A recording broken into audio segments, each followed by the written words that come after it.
ഒരു തൈ നടാം നമുക്കമ്മയ്ക്കു വേണ്ടി, ഒരു തൈ നടാം കൊച്ചുമക്കൾക്കു വേണ്ടി, ഒരു തൈ നടാം 100 കിളികൾക്കു വേണ്ടി, ഒരു തൈ നടാം നല്ല നാളേക്കു വേണ്ടി. ഹായ് ഫ്രണ്ട്സ്, ഇന്ന് പരിസ്ഥിതി ദിനമാണ്. അതുകൊണ്ട് ഞാൻ ഇന്നൊരു തൈ നടാമെന്ന് വിചാരിച്ചു. കഴിഞ്ഞ വർഷം ഞാൻ സ്കൂളിൽ നിന്ന് കിട്ടിയ ഒരു പേരയ്ക്ക തൈ നട്ടുണ്ടായിരുന്നു. അതിനേക്കാളും മുമ്പത്തെ വർഷം ഒരു മാവിന്റെ തൈ നട്ടുണ്ടായിരുന്നു. അത് രണ്ടും ഞാനിന്ന് കാണിച്ചു തരാം.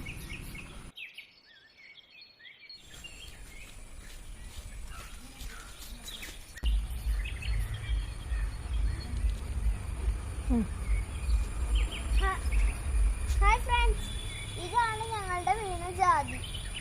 ഇതിന്റെ തൊട്ടടുത്താണ് മാവുള്ളത്. കാണിച്ചു തരാം. ഇതാണ് ഞാൻ നട്ട മാവ്.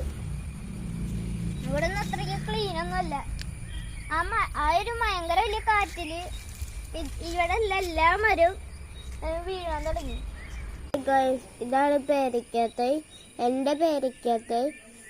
ഇതിൻ്റെ തൊട്ടടുത്തുള്ള പ്ലാവിൻ്റെ കൊമ്പുകൾ മുറിച്ചപ്പോൾ ആ ഒരു കൊമ്പുകളൊക്കെ എൻ്റെ പേരയ്ക്കത്തൈയുടെ തലയിൽ വന്ന് വീണു. ഹായ് ഫ്രണ്ട്സ്, ഇന്ന് ഞാൻ നടാൻ പോകുന്നത് ഈ കറിവേപ്പിലാണ്. ഈ കറിവേപ്പില നല്ല ഔഷധ ഗുണമുള്ള സസ്യമാണ്. വാ, നമുക്ക് നടാം.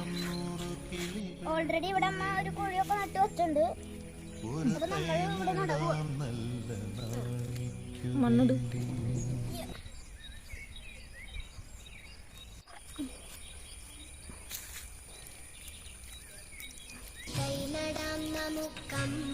ഇതാണ് നമ്മളുടെ ഇത് ഈ വർഷം ഉണ്ടായിരുന്ന ആദ്യത്തെ മാംഗോസ്റ്റിയുടെ ഫ്രൂട്ടാണ്.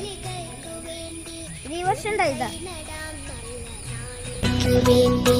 ഒരു തൈ നടാം നമുക്കമ്മയ്ക്കു വേണ്ടി, ഒരു തൈ നടാം കൊച്ചുമക്കൾക്കു വേണ്ടി, ഒരു തൈ നടാം 100 കിളികൾക്കു വേണ്ടി, ഒരു തൈ നടാം നല്ല നാളേക്കു വേണ്ടി.